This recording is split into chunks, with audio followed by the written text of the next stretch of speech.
Olá, pessoal, tudo bem com vocês? Sou Jéssica Ribeiro, estou aqui novamente para mais uma videoaula de língua portuguesa. Então, espero que vocês prestem bastante atenção e aprendam muito na videoaula de hoje, tá bom? Então, já pega aí seu caderno e já começa as suas anotações. Na aula de hoje, nós iremos aprender sobre a classe gramatical verbo.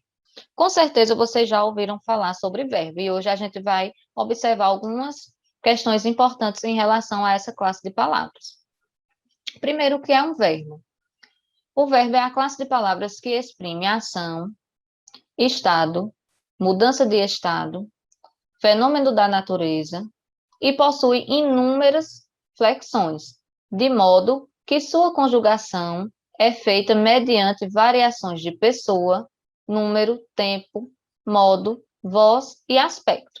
Hoje a gente vai observar alguns desses pontos, tá certo? A gente não vai observar todos, porque o assunto de verbo é muito extenso. Mas nós vamos observar as informações principais em relação a essa classe de palavras. Então, o verbo, que é o que a gente está aprendendo hoje, ele é uma classe de palavras que ele pode expressar estado ou ligação. Pode ser um verbo chamado verbo de estado ou verbo de ligação. Por exemplo, colocar aqui numa frase para vocês. Ana está feliz. Então, eu tenho aqui o meu verbo expressando o estado em que o meu sujeito Ana se encontra. Então, Ana, nesse momento, se encontra feliz. Então, está é um verbo de ligação. Pode ser chamado de verbo de ligação ou de verbo de estado, representa a mesma coisa, tá certo? O estado em que se encontra o sujeito naquele momento. O verbo, ele também pode expressar uma mudança de estado.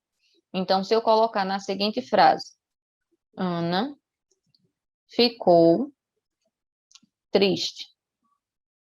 Eu tenho aqui o verbo ficar flexionado, indicando que o meu sujeito Ana estava de outra forma, mas agora ficou triste. Então, Ana podia estar magoada, podia estar com raiva, podia estar alegre, enfim, ela podia estar com vários sentimentos. Ela estava com algum deles e agora ela ficou feliz.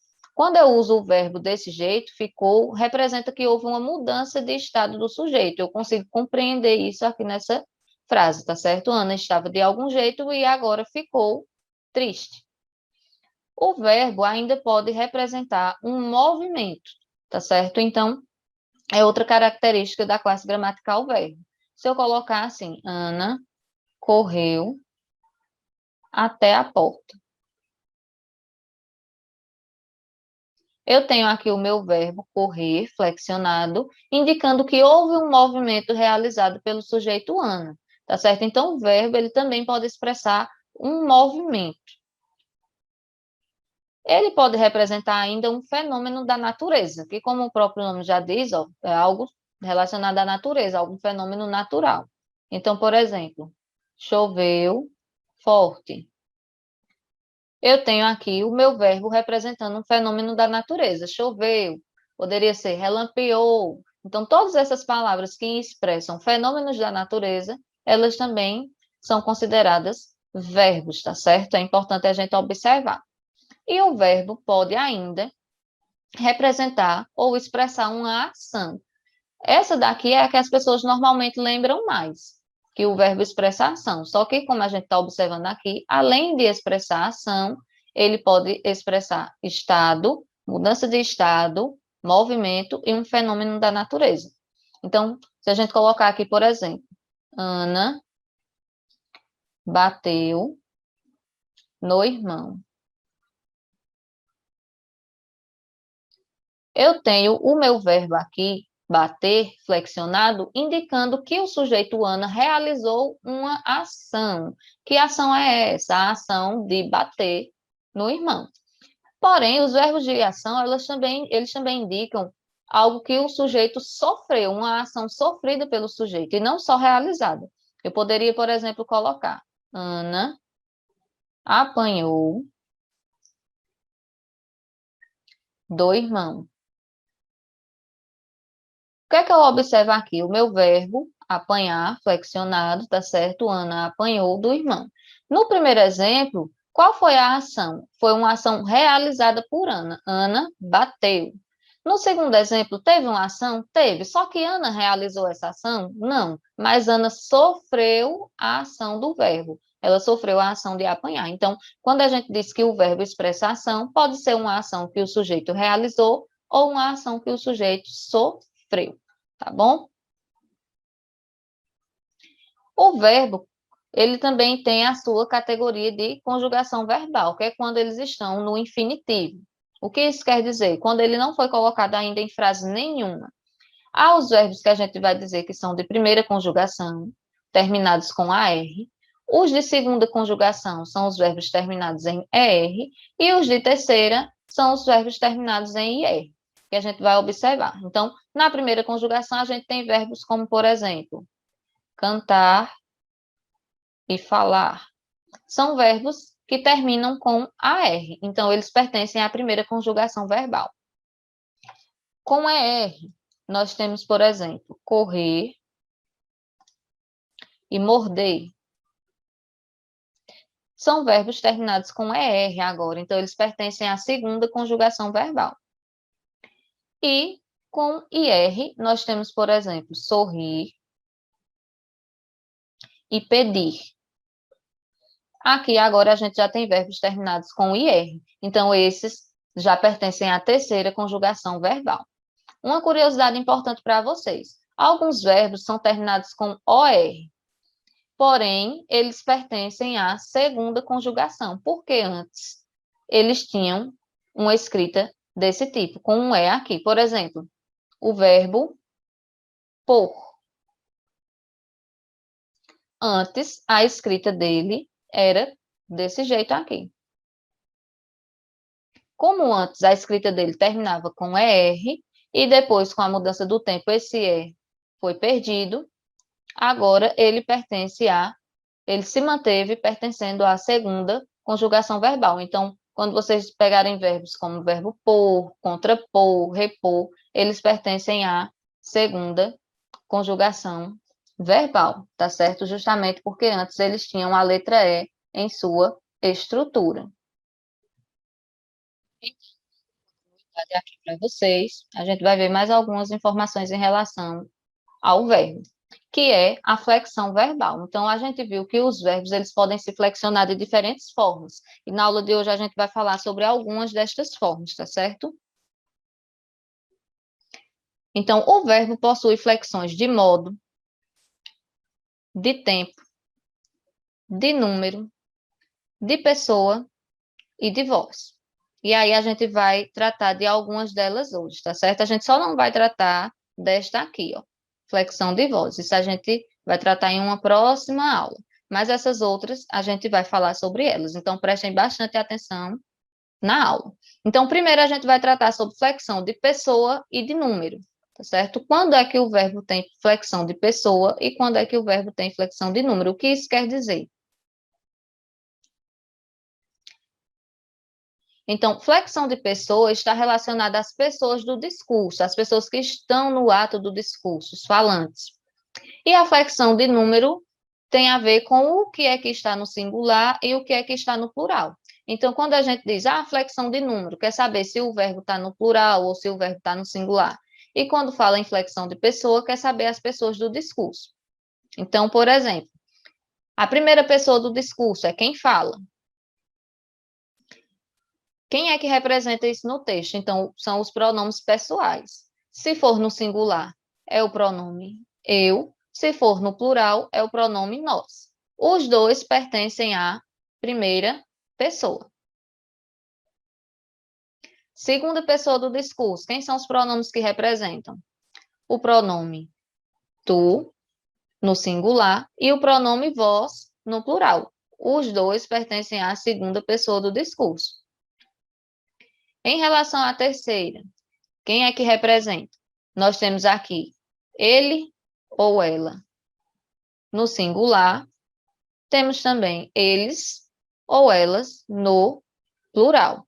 Estes pronomes representam a terceira pessoa do discurso. É importante a gente saber isso, porque quando a gente está no texto, muitas vezes essas questões são levantadas. Qual a flexão de número? Qual a flexão de pessoa? Está na primeira pessoa? Está em segunda? Está no singular? Está no plural? Então, é importante que a gente consiga observar isso daqui.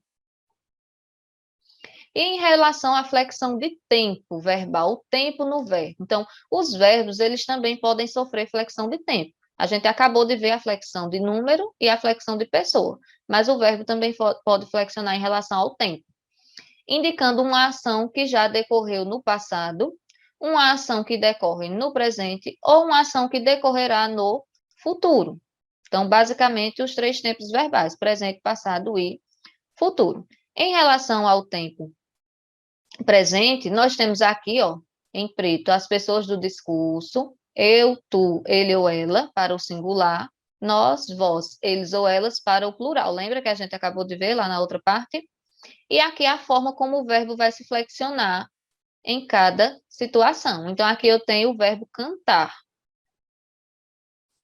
No infinitivo, ó, termina com AR, mas quando ele vai sendo inserido na frase, eu não falo eu cantar, eu tenho que dizer eu canto. Então, a flexão vai ocorrer e vai mudar aqui a escrita do verbo. E assim sucessivamente com as demais pessoas da conjugação.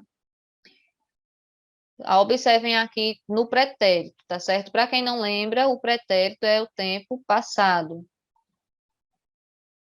Eu tenho novamente o verbo cantar de novo.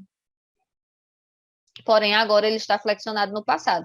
Se no presente eu falava eu canto, no passado eu cantava. Veja que muda também a flexão do verbo. Eu tenho as pessoas do discurso e aqui em vermelho as flexões do verbo cantar.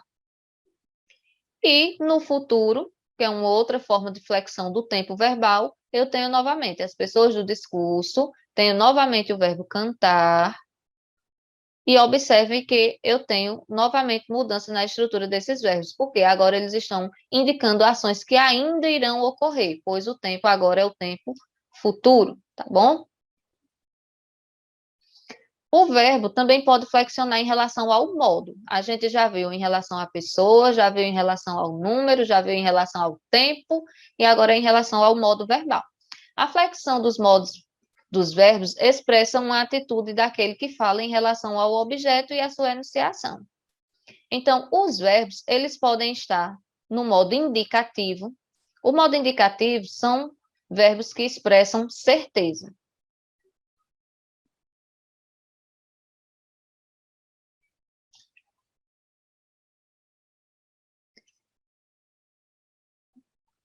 Deixa eu mudar aqui para vocês.